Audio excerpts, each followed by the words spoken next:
Namachaya Shivaya Dasvati Vyamsikala Shikasha Chaitanya Prabhu Nityananda Shiva Ikadana Shiva Sadigor Bhakti Sisi Radhakrishna Gopinath Shyam Kanda Radha Nagir Govardhan Vrindavan Makarana Gandhamai Javanamai Dasi Ki Jai Sambhil Bhakti Ki Jai Lord Samanandi all glories to you, some devotees. All glories to you, some devotees. Glories to you, some devotees. Glories to Shri Guru and Narayani.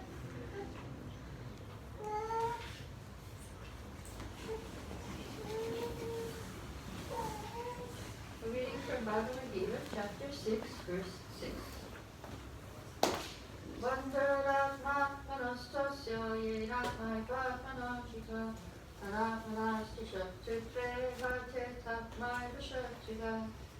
for him who has conquered the mind, the mind's best friends. But for one who has failed to do so, his mind will remain the greatest enemy. Purport. The purpose of practicing Eightfold Yoga is to control the mind in order to make it a friend discharging the human mission. Unless the mind is controlled, the practice of yoga for show is simply a waste of time. One who cannot control his mind lives always with the greatest enemy, and thus his life and his mission are spoiled. The constitutional position of the living entity is to carry out the order of the superior. As long as one's mind remains an unconquered enemy, one has to serve the dictations of lust, anger, avarice, delusion, etc. But when the mind is conquered, one voluntarily agrees to abide by the dictation of the personality of Godhead, who is situated in the heart of everyone else, Paramatma. Real yoga practice entails meeting the Paramatma within the heart and then following his dictation. For one who takes to Krishna consciousness directly, perfect surrender to dictation of the Lord follows automatically. Mukam karoti vachalam mangam nankate yakipantamam vande Sri Guru Devacharinam Om Agana Timirandasya Gana Jara Shalakaya Chakshur Meditam Yena Tasamaha Shri Gurave Namaha.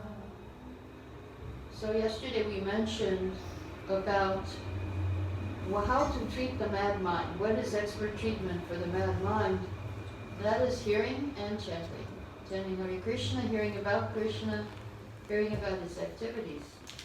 And what is the diet for our disease of material existence? Prasadam. Yes, at the restaurant. I think you got some nice cake yesterday too. That was somebody's birthday. Absolutely. Oh, your birthday. Okay. Very good. Your birthday yesterday. Wow. Okay, so then we got the diet yesterday. We got the appropriate diet. Because if you're sick, everybody in this world is actually sick. We have a material disease. It's called Hridaro, the disease of the heart disease. And that is what happens if our mind is our enemy. Then we become our own worst enemy. And the enemy is actually when our mind becomes full of lust, anger, greed, delusion, madness, and envy. So there has to be a balance. Later in this chapter, Krishna says, he who is regulated in his habits of eating, sleeping, recreation, and work can mitigate all material pains by practicing yoga system. So what this means is we have to come to the mode of goodness. Goodness, one word can explain what it means to be in the mode of goodness. The same word can be used to explain Ayurvedic medicine in one word, balance. In Ayurvedic medicine, you want to balance the dosas in the body. In the mode of goodness, the modes are balanced. So when we're in goodness, there might be a little passion, ignorance, but they're under control. They don't control you. That's what it means to be in the mode of goodness. So Prabhupada explains what this means in another purport. if you want to be a yogi at home, so not all of us can go and live in the temple in the ashram. Our ashram is in our home. So if you want to be a yogi at home, and you cannot work hard for a living and be a yogi, you should eat moderately, gratify the senses moderately, work should be anxiety-less, you should not dream more, and you should not be awake at night. That's what says. This is if you want to be a yogi at home. So Prabhupada was lecturing on the verse about regulation in Los Angeles in the early 70s, and one child, 8-year-old child, raised his hand after the lecture and asked Srila Prabhupada, you said if you eat too much, you would pay. But what about the devotee? If he eats too much prasadam? And so Prabhupada asked the devotee, this little boy, you want to eat more? And the boy said, I just want to know about it. So Prabhupada said, you think you're eating more? There's medical advice. You can eat more. Medical advice, there's two kinds of mistakes in eating. Overeating and undereating. So undereating mistake for an old man is very good. And overeating mistake for boys is very good. So you can overeat. I cannot. So then the young boy raised his hand and he said, so how about Tamal Krishna Maharaj and Vishnuja Maharaj? Can they eat more? I said, no. They cannot. You can. You can eat as much as you like. So Prahlad Maharaj, a little 5-year-old boy, he was preaching to his father who had a demonic mentality. He said, my dear father, please give up your demonic mentality. Do not discriminate in your heart between enemies and friends. Make your mind equipoised toward everyone. Except for the uncontrolled and misguided mind, there is no enemy in this world. When one sees everyone on the platform of equality, one comes to the position of worshiping the Lord perfectly. So we have met the enemy is us, but our greatest enemy can also be our greatest friend. So when our mind is uncontrolled, then it is our enemy, and then it listens to calm, lust, anger, greed, illusion, madness, and envy. So Arjuna, later on in this chapter, compared the mind to the wind.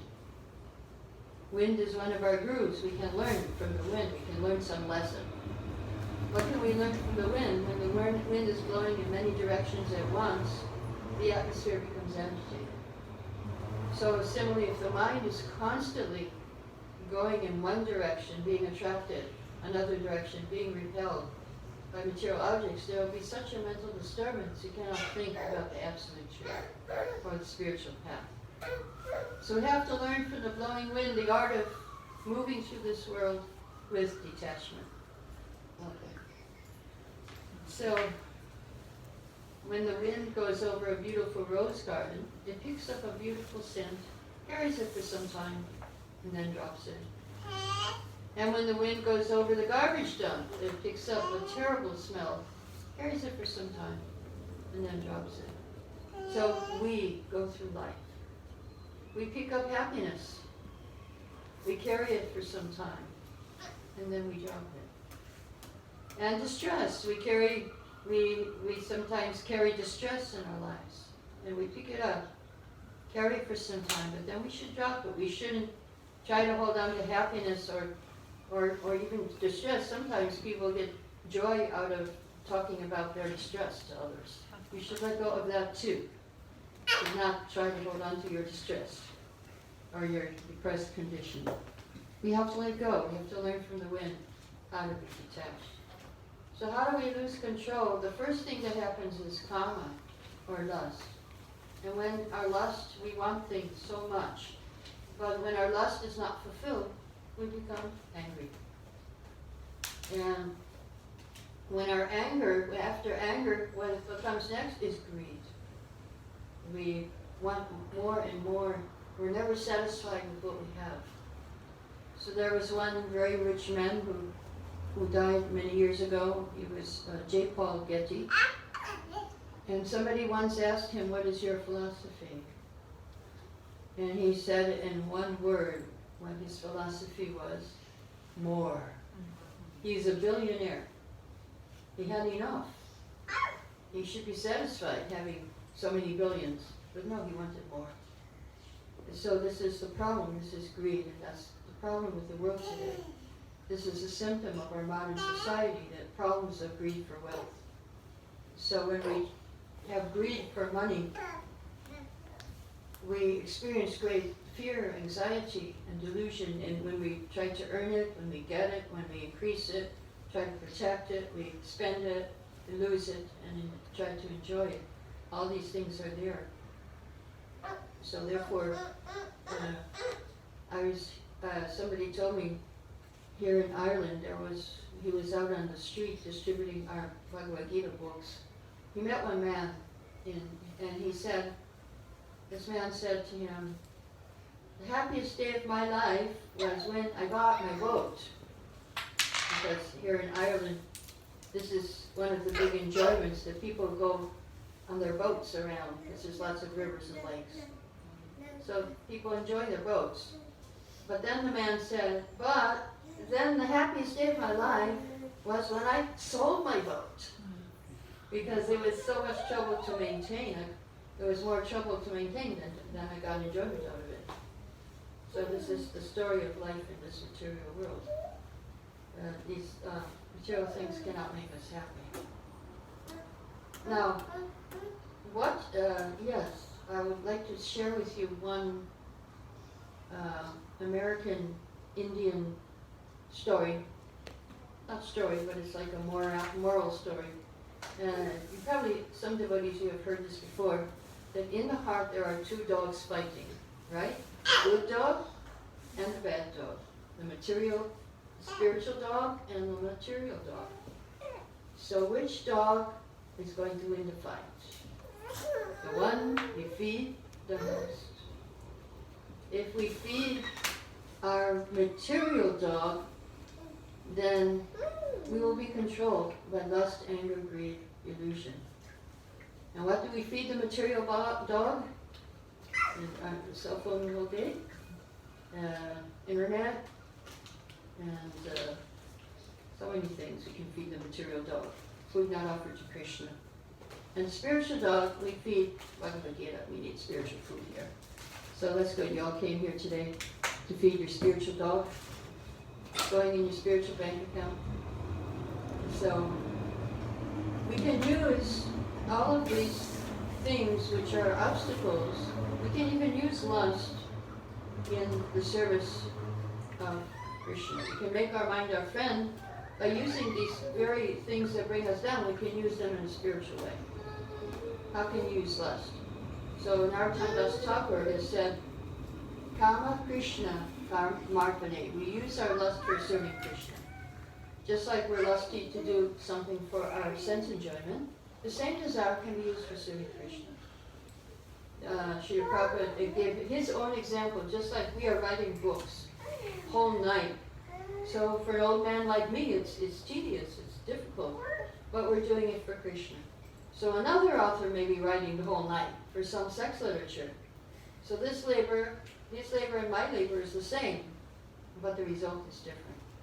The result is different. I'm doing it for Krishna, so therefore there will be purification. The other one is going down. There are 3 gates to hell: lust, anger, and greed. And so he's going through one of those doors, and he won't be very happy. So we can use our lust. We can have children for Krishna also. It's a very nice thing to do. Lust, anger. Hanuman used his anger. You can be angry if somebody attacks the devotees. You can protect them.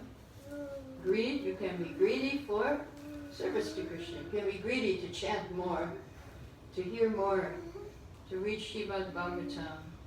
There's one 16-year-old girl in Denmark, devotee. She's greedy to read Bhagavatam. One day she read 7 hours, her mother told me. She didn't come to the temple because she was reading Srimad Bhagavatam.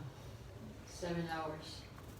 And her strongest desire is to live 1 year in the ashram, but there's no ashram in Denmark. She can't come. But anyway, I'm sure her desire will be fulfilled.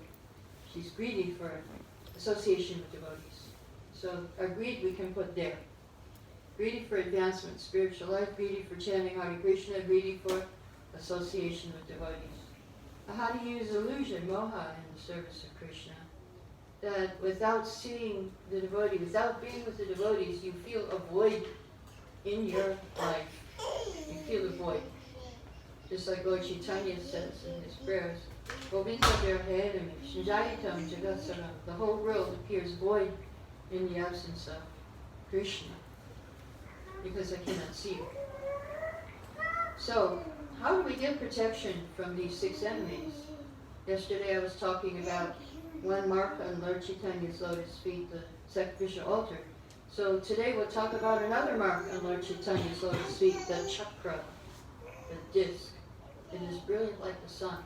So if you meditate on the disc on Lord Chaitanya's lotus feet, Nityananda's also, then this will cut down your 6 enemies: lust, anger, greed, illusion, and envy, and madness.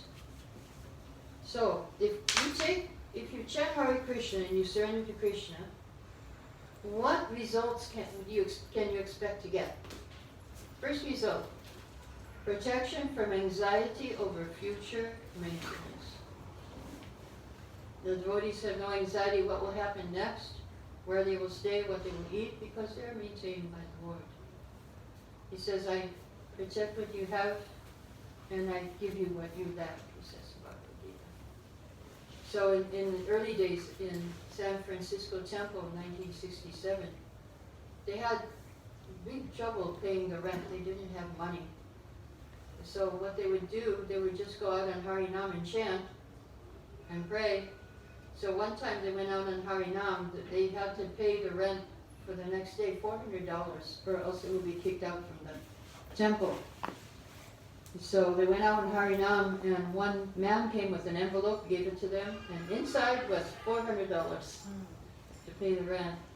And another time, this was another time they didn't have money to pay the rent, and they went out on the street and they were chanting Hare Krishna, and all of a sudden there were $100 bills floating down the street in the wind. And they were just picking up the money, and so they could pay the rent. And so these things, miracles happen when you chant the holy name on Harinam. So you get protection from worry, anxiety about future maintenance.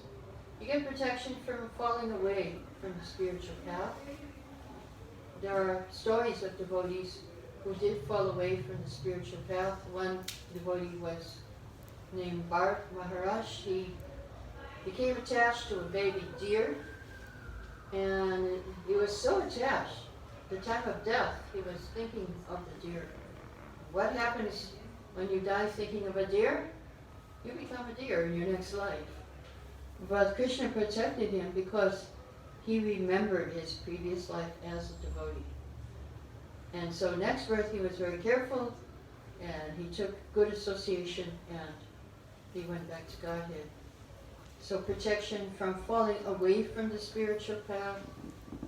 I think I told this story before about, I think again it was somebody in Ireland who joined our temple, and he was feeling, oh, this is really too much austerity.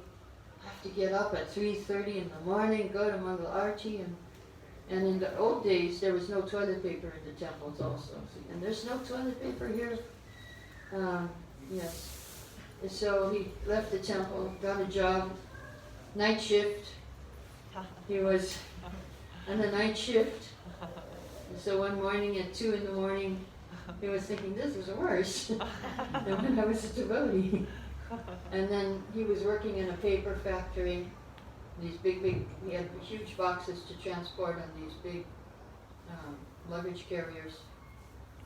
And he punctured one box, and out on his head rolled all these rolls of toilet paper fell on his head. I said, okay, I'm going back. So Krishna sometimes brings devotees back in different ways. And so he brought that devotee back. So protection from falling away, protection from Maya. Protection from Maya. Maya means what is not, what is the illusion that we can be happy in this world. So how can we be protected from Maya? By chanting the holy name. Yesterday was Kirtan Day. And protection from so many things are attacking us, like hunger, thirst. When Parikshit Maharaj heard Srimad Bhagavatam, he was not eating or sleeping or drinking water for 7 days and nights. And he said, I'm not feeling hungry, because I'm so satisfied hearing the holy name. So this happened, I had personal experience when I was in Nepal at a Vaishnavi retreat. How you can go beyond hunger and thirst. There were 150 ladies, they started a kirtan maybe 7 o'clock at night, and there were just 150 ladies chanting and dancing very wildly. But one lady she didn't join the group, she was hungry. And she tried to tell them, it's time for prasadam, 7:30, prasadam, yes. Nobody would listen, they were just in ecstasy chanting, dancing. So 8:30 came, she went, 8:30, prasadam, yes. Nobody paid attention to her. So then 9:30 she went, and she would say, really, this is too much, I'm very hungry. Prasadam. Nobody was. So she decided, okay, let me try. She joined them, and she forgot about eating too. So the kirtan went on until 10:15, and everybody was so happy, and she was happy too. But that was her realization. She told us on the last day that you can conquer over hunger by chanting Hare Krishna and dancing. So so what other protection? We heard about ways you're protected by chanting, protection from worry, anxiety over future maintenance, protection from fall down from the spiritual path, protection from Maya, protection from anarthas or bad qualities also. When you chant Hare Krishna, all your bad qualities get cleaned out because Chaita Darpana Marjana, the Lord is cleaning your heart. So this is another way we'll be protected if we surrender and chant and do devotional service.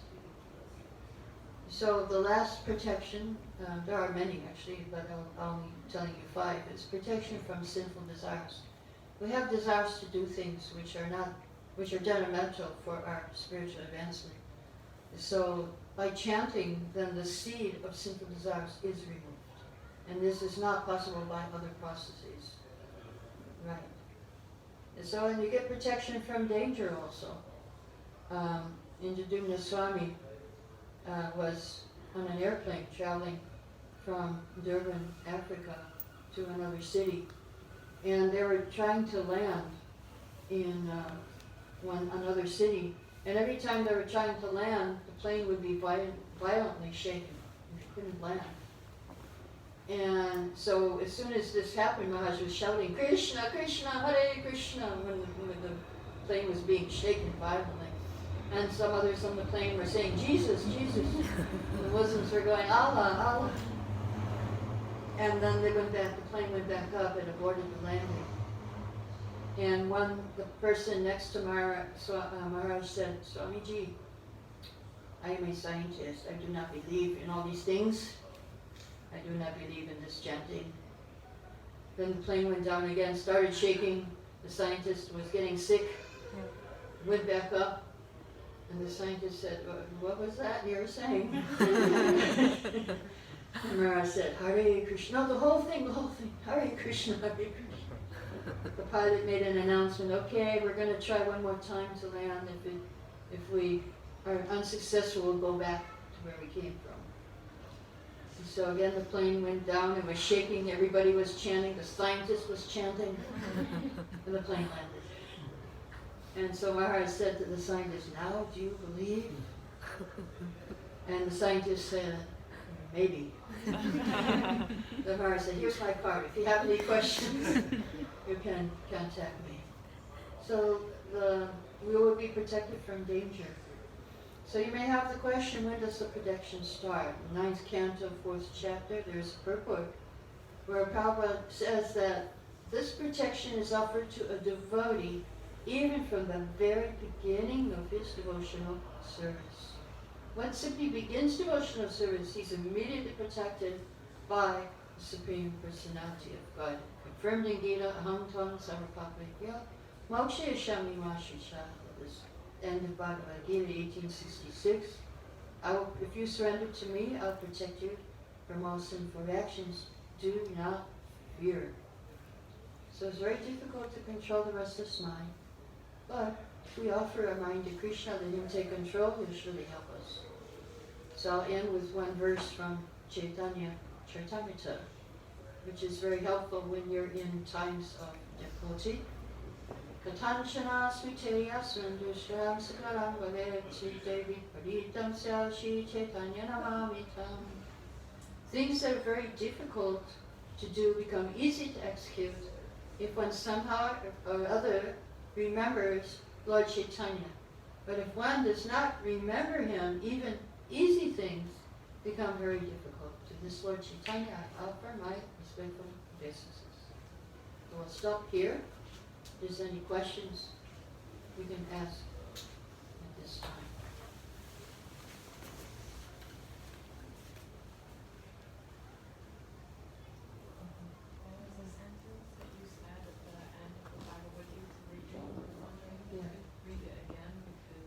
Oh yeah, that's the last, 1866 is a verse from Bhagavad Gita that Krishna says, give up all varieties of religion and surrender to me, and I will protect you from all sinful reactions. Do not fear. That was what it was. 1866, you can look it up. It's a very famous verse that Prabhupada used to quote and translate in hundreds of different ways. Many different ways. Give up all your manufactured ideas and surrender to me. Give up all your ideas how to protect yourself and let me protect you. Surrender to me. And I'll give you protection.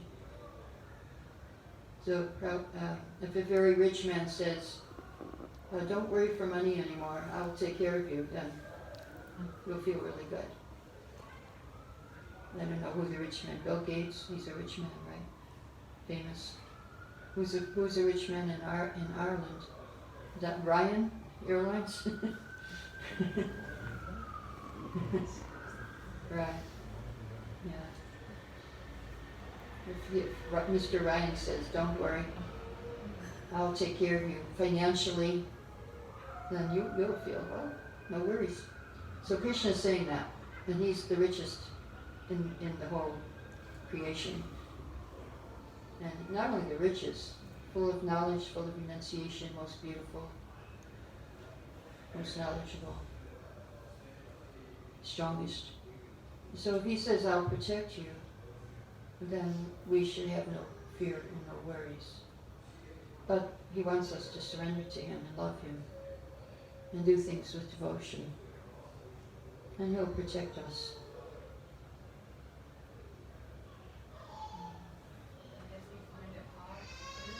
If we find it hard to, yes, it is difficult because we have been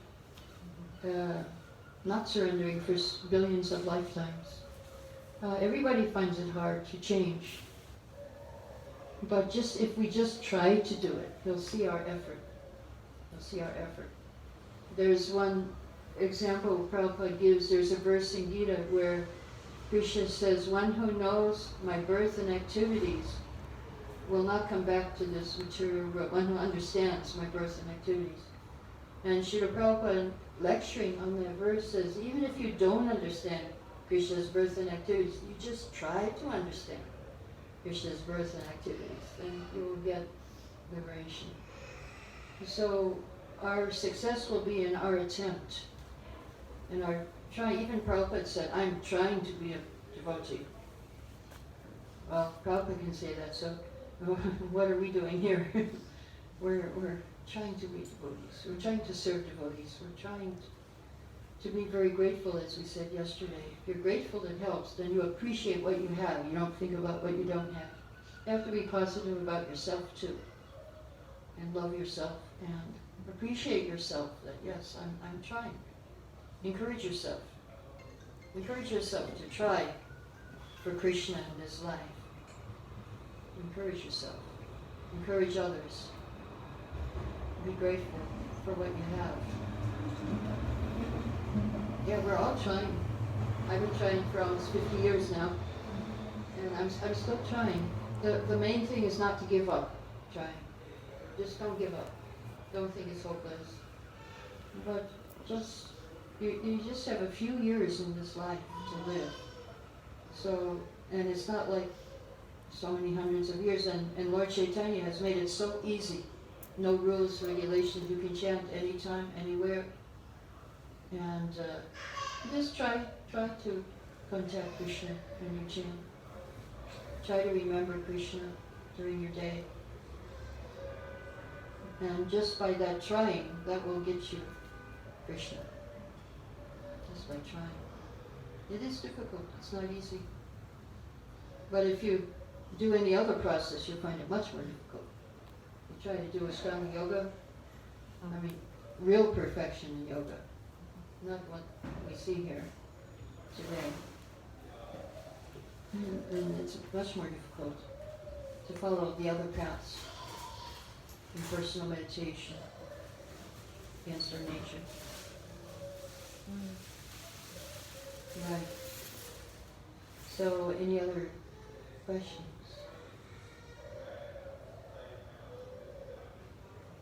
You were speaking Mm-hmm. before about non-devotees, they should not stay awake at night or Jim something. Prabhupada said.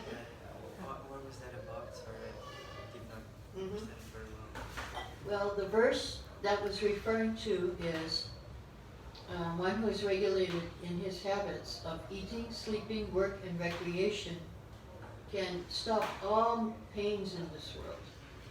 So if you're awake at night, then you're not sleeping enough. You're not balanced in your sleeping.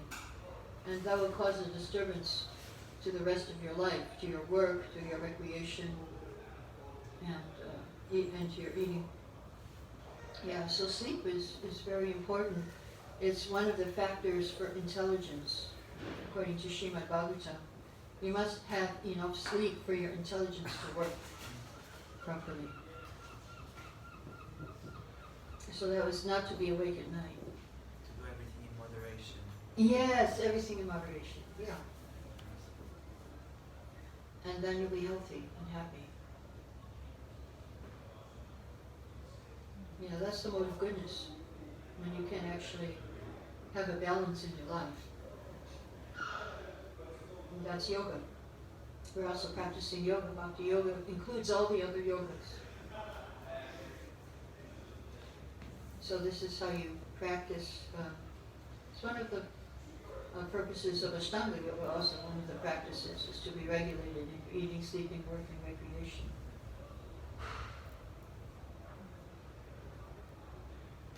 And what was, somebody asked Prabhupada the question, what's the recreation of the yogis? And he said, walking. Because they're in their asanas the whole day, right? And so when they get up and walk, that's their recreation. But Prabhupada did that. He was having his morning walks every day and discussing philosophy while he was walking. So that was really good. Mm-hmm. Mataji, as you say that one of the ways to go to hell is anger. Yeah, lust, anger, greed. Yeah. So, well, if I'm not wrong, I have heard that some of the rishis in earlier yugas, they were angry. You know, like the example of Amrish Maharaj. Nirvasa. Mm-hmm. Yeah. So. And he got a reaction for his anger too. The Sudarshan Chakra was chasing him everywhere because of his anger. So that kind of anger was not good. He was angry with the devotee. He was angry with Maharaj Ambarish. So, and that's described in Bhagavatam, actually in the 11th canto, that some of these sages and rishis, they're elevated because they practice Ashtanga yoga, but they are not advanced in Krishna consciousness. So one verse says they drown in small puddles of anger. So that's what happened to Vasa. He drowned in a puddle of anger, and he was punished because his anger was misdirected at a pure devotee. Maharaj. He saw, oh, he's only a Kshatriya, I'm a yogi, I'm a Brahmana, He thought he could be angry. Yeah, he lost control. He was not in the mode of goodness. Actually, he's an expansion of Lord Shiva. So that's, his father was actually, his father was Atri Muni, but he was given a benediction by Lord Shiva to have Durvasa as his son. He actually got a benediction from Brahma, Vishnu, and Shiva. So he had 3 children who were expansions of the 3 demigods. The son of Brahma was Soma, the moon. The son of Shiva was Durvasa, and the son of Vishnu was Dattatreya, the moon. Yeah, so this kind of anger is not good. Don't be angry with a devotee, or you will get some quick karma, quick reaction. What happened to you? Somebody was telling me, I heard in one class just a few days ago in Denmark, there was one very rich Russian businessman. One devotee came to him he was selling books door to door, and this man got angry and he beat the devotee, and the devotee was lying on the ground. The devotee got up and said, "I'm so sorry, I must have done something to make him angry." And then he left that man. The next day, the man's business failed. His car was burned by some miscreants. His wife divorced him, and he became a beggar on the streets. So he met some devotees on the street and told him the story.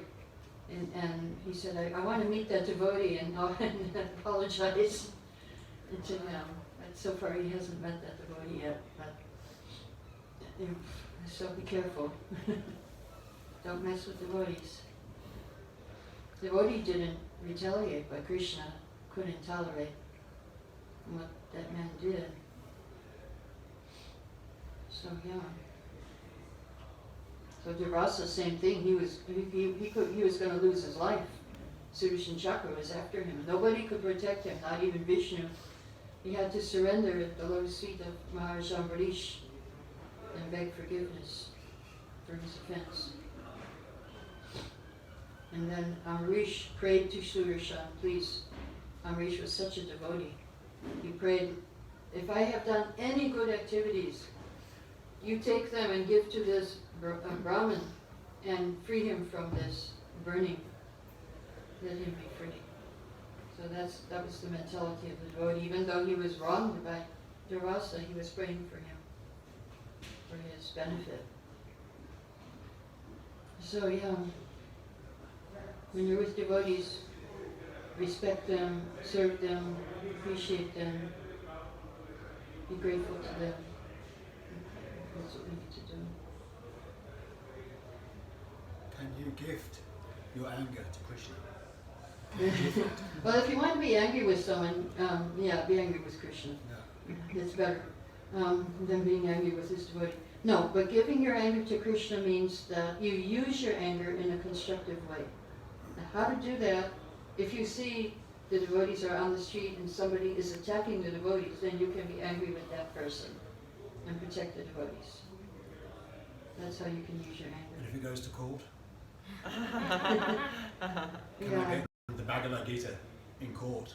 Can I say, Sure. I can do this? Exactly. This is my religion. Can I do this? Yeah, you would say, well, this was in self-defense. No. That's this person is It attacking. would stand in court, I think it would. Yeah, it's self-defense. Self-defense. You can say I was protecting. They were attacking, and we were acting in self-defense. Because we're not non-violent. We're not non-violent. The whole Gita, Arjuna was preaching non-violence, and Krishna was saying, no, you have to fight. And so he's another example of using anger in the service of Krishna. He fought the battle of Kurukshetra and won the battle. But when you're out there fighting, you're angry. Without being angry, you can't just fight and say, okay, I'm just, anyway, I don't know, I'm not a fighter, but you get angry out there.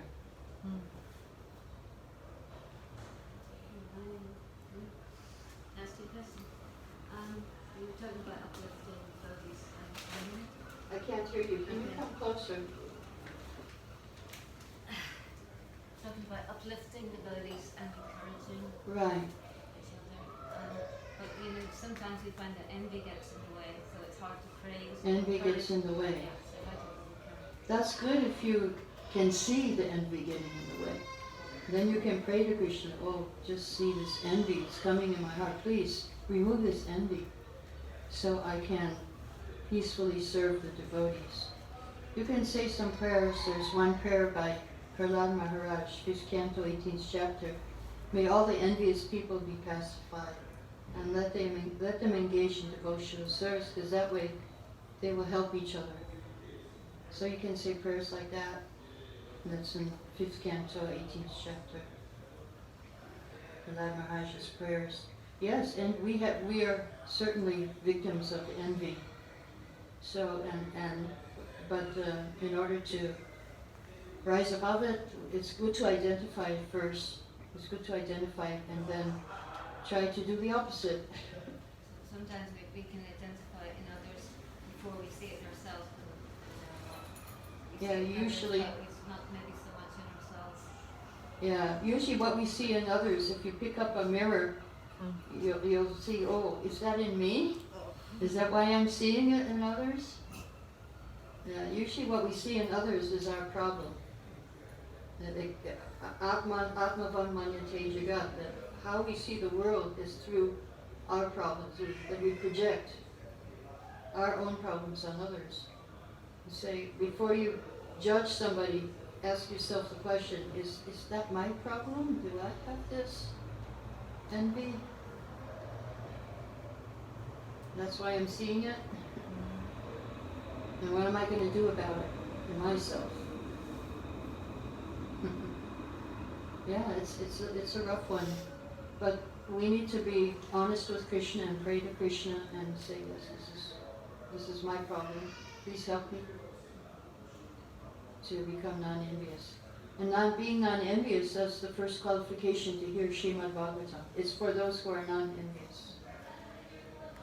Yamat saranam satam. Those who are non-envious, they can hear Srimad Bhagavatam. Yeah. Any other questions? Yes. It's just another going back to the point about anger, and because the examples are Arjuna and Hanuman, and they're real noble anger. But I mean, maybe I just wanted to ask about this. Like in my own situation, I would say that 99% of the times that I've been angry hasn't been in that kind of mood. Right. And Yeah, that's what we're talking. The mind is the enemy. yeah, and it's more safer to assume that it's not a just anger, as they say. Right. And so what do you do when the improper anger comes out? Bhishma has a remedy for that in Bhagavatam purport. And he says the remedy for anger, the counteraction for anger is forgiveness. We have to forgive because we're angry because somebody's doing something that we don't like, we don't appreciate. So we have to forgive them for that. And if you want to know how to forgive, go online and see the seminar by Mahatma Prabhu. He has a really good seminar, How to Forgive. Everything's online these days. You do not have to suffer alone with your anger.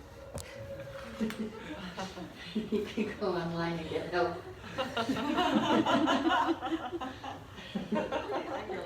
Yes. Mahatma Prabhu. He has a great seminar on anger, on forgiveness. There was another one on forgiveness. Radhika Raman. I was just listening to him on forgiveness. Yeah, Radhika Raman. Okay. Yeah. There are certain triggers to anger, and you can look for the triggers. What causes you to get angry? If somebody doesn't come up to your standard, if, you have an idea of perfection, they don't meet it, or your expectations are not fulfilled. There are different triggers. So yeah, forgiveness. I often find that the ones that I don't sleep enough, or I haven't chanted properly that morning, or all those kind of things kick in, and then you know, the anger would come out then. At Yeah, that time. exactly. If you're not fixed enough on in your sadhana, then that can affect the rest of your day. If you don't start out with a strong spiritual sadhana in the morning, then your whole day will be affected, and the other roads will come out. They may come out and embarrass us.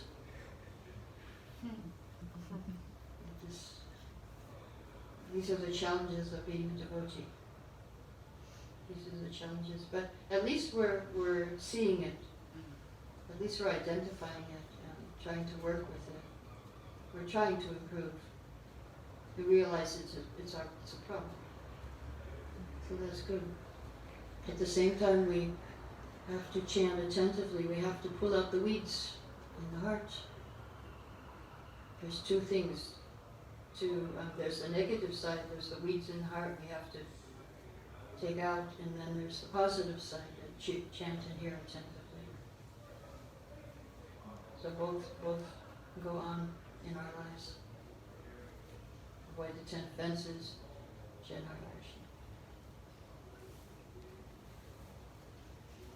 Krishna. Okay?